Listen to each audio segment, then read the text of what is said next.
யானை நட்பு. ஒரு அடர்ந்த காட்டுக்குள் யானை ஒன்று மரத்தின் கீழ் தங்கியிருந்தது. அதே மரத்தில் ஒரு எலி குடியிருந்தது. யானை பெரியது, எலி மிகவும் சிறியது. ஒருவரை ஒருவர் பார்க்கவே நேரமில்லை. ஒரு நாள் யானையின் காலில் முள் ஒன்று குத்தி வலியில் கத்தியது. யாரும் அருகில் இல்லை. அந்த சத்தத்தை கேட்ட எலி அருகில் ஓடி வந்து பார்த்தது. யானையின் கண்ணில் கண்ணீர். எலி யானையிடம் ஏன் அழுகிறாய் என்று கேட்டது. எனது காலில் முள் குத்தி விட்டது. அதை நீ எடுக்க முடியுமா என்று கேட்டது. என்னால் முடியும் என்று சொல்லி யானையை கீழே படுக்க சொல்லி காலில் இருந்த முள்ளை தனது பற்கள் மற்றும் நகங்களை வைத்து எடுத்துவிட்டது.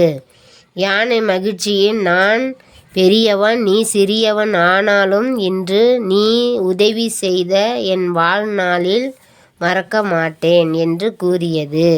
அந்த நாளில் இருந்து யானையும் எலியும் நெருங்கிய நண்பர்களாக ஆனார்கள்.